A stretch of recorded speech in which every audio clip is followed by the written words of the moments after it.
Sometimes the most brutal mirror in the world is not held by an enemy or a court judge. It is held by the innocent hands of your own child, reflecting the ugly monster you allowed yourself to become. For 6 years, I lived under the suffocating delusion that wealth, country club prestige, and high society approval were more important than honoring the sacred hands that raised me from nothing. Into a successful man. My mother, Margaret, was 74 years old.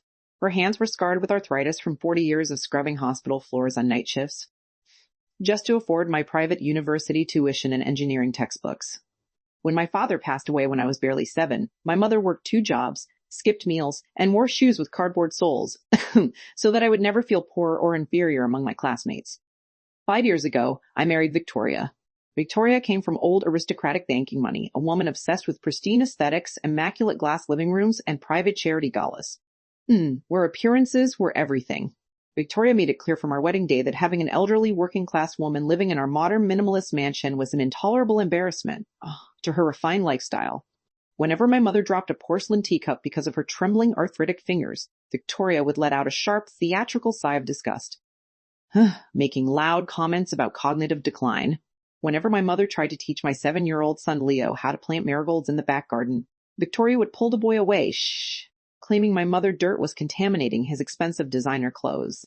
The turning point arrived 3 weeks ago on a Sunday afternoon when Victoria hosted an exclusive tea party for 20 prominent society wives. My mother, wanting to be helpful, walked into the glass atrium carrying a plate of homemade butter biscuits she had spent 3 hours baking in the kitchen. My mother's foot caught on the edge of the silk Turkish runner, and she stumbled forward, sending the porcelain platter crashing across the polished marble floor, shattering into dozens of pieces. Hot tea spilled over Victoria's front $1,000 silk skirt, and the entire room fell into an awkward, freezing silence. Victoria did not ask if my mother was hurt. She did not check if the elderly woman had burned her frail hands. Victoria stood up, her face turning crimson with pure venomous rage, as she looked at my trembling mother as if she were a filthy stray animal that had wandered into a royal ballroom. That night, behind the closed mahogany doors of our master bedroom, Victoria delivered her final, non-negotiable ultimatum. Pacing across the room with folded arms. Either your mother leaves this house by Friday, or Leo and I are moving to my family penthouse in Manhattan and filing for full custody. David, she is a liability, Victoria hissed coldly, adjusting her diamond earrings in the vanity mirror. She ruins the aesthetic of this home, she embarrasses me in front of high society, and she is confusing Leo. Put her in a home where staff can deal with her mess so we can live like normal, civilized people. I should have defended my mother. I should have stood up and reminded Victoria that every brick of my career was paid for with my mother's sweat and sacrifice in cold hospital basements. But I was weak, cowardly, and terrified of losing the glamorous lifestyle I had spent a decade chasing. Instead of finding a premier, high-quality private senior residence with manicure gardens and medical specialists, I let Victoria Accountant choose a cheap, run-down municipal facility called Shady Pines on the industrial edge of the city, who saved money for Victoria annual European summer holiday. The morning we packed my mother's belongings was the most agonizing morning of my life. My mother stood beside her small, worn leather suitcase, clutching an old framed photograph of my father and me, with shaking hands. She did not scream at me, she did not curse my name, nor did she shed an angry tear. David, my dear boy, my mother whispered softly, reaching up to touch my cheek with her rough, calloused fingers, her voice trembling with unconditional love. If my presence brings stress to your marriage, I will go gladly. I only ever wanted you to be happy, my son. I could not look into her gentle eyes. I swallowed the thick lump of shame in my throat, took her small bag, and drove her to the bleak concrete building surrounded by rusted chain-link fences. As I left her sitting in a dimly lit communal hallway beside strangers, I walked out without turning back, convincing myself that I was doing what was necessary for my modern family. For the next 2 weeks, Victoria threw victory dinners, laughing and sipping vintage champagne with her socialite friends, celebrating the spotless silence of our grand home. But the mansion felt hollow, freezing cold, and devoid of warmth. My 7-year-old son Leo became unusually quiet. He stopped playing with his electric toys, refused to speak to his mother, and spent long hours sitting at his small wooden craft desk in his bedroom, cutting cardboard and drawing with colored wax crayons. On Saturday morning, I walked past Leo's bedroom and saw him carefully gluing a folded sheet of heavy green construction paper together. He was concentrating with absolute intensity, his small forehead creased in deep thought. What are you making there, buddy? I asked, walking in and kneeling beside a small chair, trying to force a cheerful smile onto my face. Is that a birthday card for your school friend? Leah looked up at me with wide, innocent brown eyes that held no malice, only pure, unfiltered childhood clarity, and shook his head quietly. No, Daddy, Leo said in a soft, matter-of-fact voice, holding the folded green card against his chest. It is a special savings card and a map for you. A map for me? I asked, confused by his serious expression, reaching out to gently take the paper from his small hands. What kind of map, Leo? I opened the card. On the front, drawn in bright red and black crayon, was a crude picture of the rusted chain-link fence, the cracked concrete parking lot, and the small dark window of room 14 at Shady Pines Nursing Home, where I had left my mother just 2 weeks before. Inside the card, written in large, uneven kindergarten handwriting, were words that hit my chest like a high-velocity sledgehammer, shattering every bone of pride in my body. Dear Daddy, when you get old and your hands shake like grandma hands, do not worry. I saved $3 coins in my piggy bank so I can put you in this exact same room. I love you, Daddy, and I will visit you once every year just like you do.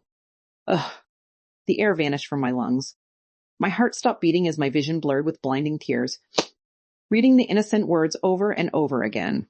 My 7-year-old son was not being cruel. He was simply learning how a son treats a parent from the master class I had just given him. Leo looked up at me, tilting his head with absolute innocence, as tears streamed uncontrollably down my face. Daddy, why are you crying? When Mommy said Grandma was old trash, you said this is what grown-ups do when parents get old. I am just learning how to do it for you, Daddy. I collapsed onto the carpet of my son's bedroom, clutching the green construction paper to my chest, sobbing so hard that my entire body shook with violent convulsions of pure, unadulterated grief and self-disgust. In that single, agonizing second, the entire facade of my luxury life, Victoria fake social status, and the hollow approval of country club strangers evaporated into complete irrelevance. Victoria walked into the doorway holding a cup of espresso, rolling her eyes in dramatic irritation when she saw me weeping on the floor. David, what is this pathetic display? We have lunch reservations at the yacht club in 40 minutes. Get off the floor and put on your blazer.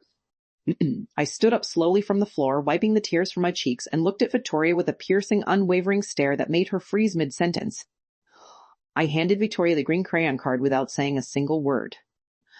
Victoria glanced down at the drawing and the child's handwriting, and for the first time in 5 years, the arrogant smirk vanished from her face as her cheeks turned completely pale. This is ridiculous.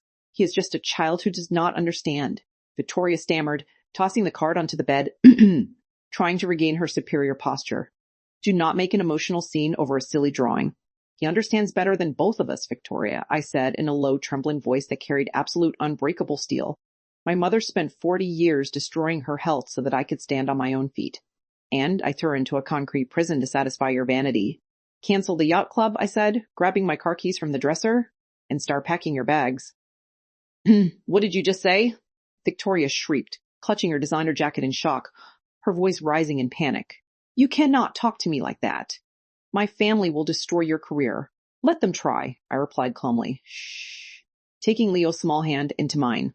My mother gave me my life. If having my mother in this house disgusts your delicate sensibilities, then this house is no longer your home. I did not wait for her response. I walked out to my car with Leo, strapped him into the back seat, and drove 50 miles an hour straight to Shady Pines. When I pushed through the heavy glass doors of the facility, I found my mother sitting in a plastic chair in the corner of the recreation room, quietly knitting a blue wool scarf for Leo with her swollen, aching fingers.